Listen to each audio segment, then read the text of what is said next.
cool. So guys, Kristen has taught me how to make some Techina, and what's beautiful about that is that you don't have to spend 130 Rand going out to buy this, but with very few and inexpensive ingredients, sesame seed, bit of salt, and a bit of oil, with the right food processor, of course, a pan and a little bit of heat, you can make delicious Techina that we will use to go into the hummus.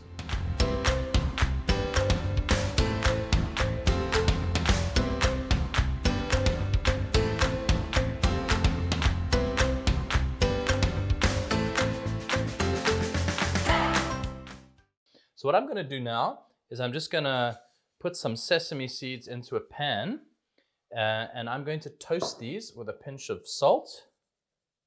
I'm going to add a little more to that. After I take it and I toast them, I'm going to be putting them into this little contraption and adding some oil, and it's going to go into the process and it's going to be absolutely beautiful. So let's go toast these. Now remember, when you're cooking on gas, your pan is going to heat up much faster than if you're not cooking on gas. So most homes don't have gas, and you can probably then watch this less carefully. But with gas, you need to be super careful because you can burn these quite easily. And if you want to get really chefy about it, while the seeds are in the pan, you can do one of these and pretend you actually know what you're doing, like I am right now.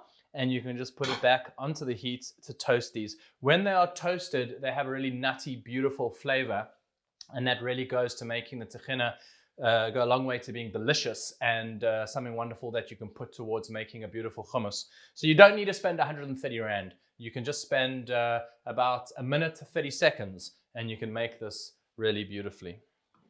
So just for everybody to know as well, if you overdo the sesame seeds in the pan, they are going to taste bitter, so you don't want that.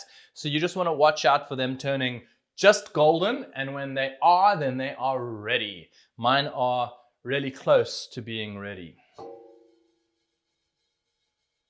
Okay, I think that's them done. All right, so now I'm going to take this and I'm going to pour it into this little container over here. I have poured my toasted sesame seeds into my machine, and I'm going to add some oil. Make sure that there's enough oil so that it can actually do what it needs to do. We're going to close this up. Make sure it seals tightly. Because it's sealed tightly, I can now turn it over and put it onto our machine, and I'm going to blitz this. So we have the most beautiful consistency, and we have just made Techina. So instead of spending all that money, we've made it at home. Isn't that cool? We're going to use this to make delicious hummus. Thank you, Kristen, for your recipe. Please answer 4 questions. Yes, of course we can ask 4 questions. I think Zach should ask them. What's your first question? What makes this night different to all other nights? Why on this night do we dip twice? Why do we eat bitter herbs? Why do we lean on Passover? So you've heard the kids, they asked 4 questions, and you know what's funny about that is that on Passover, the whole thing is that the youngest in the family stands on a chair in front of everybody and asks 4 questions. Isn't it cool that we had the 2 youngest in the kitchen come and ask those 4 questions too? So what questions did they ask, and what are the answers? Well, why is this night different to all other nights? Well, because on Passover, you can't eat pita bread. Why? Because it rises, because it's made with flour and yeast. You can only eat matzah. So that answers the first question. In fact, here's one of our question answers. Addie, say hi everybody. Hi everybody. Awesome. So now Addie has asked the question as well, why do we lean? If you've all seen Leonardo da Vinci's painting of the Last Supper, everybody's leaning in. And that's because on Passover, the custom is to lean. Why? Because when you are a slave, you had to stand up straight. So let's stand up straight, but we're free. So let's now lean. Everybody lean, everybody lean. On this night, you're allowed to lean. Another question is, why on this night do we eat bitter herbs? Well, I've got this onion here, which I suppose could be a symbol of a bitter herb. It's got a bitter root, and it's for the bitterness of slavery.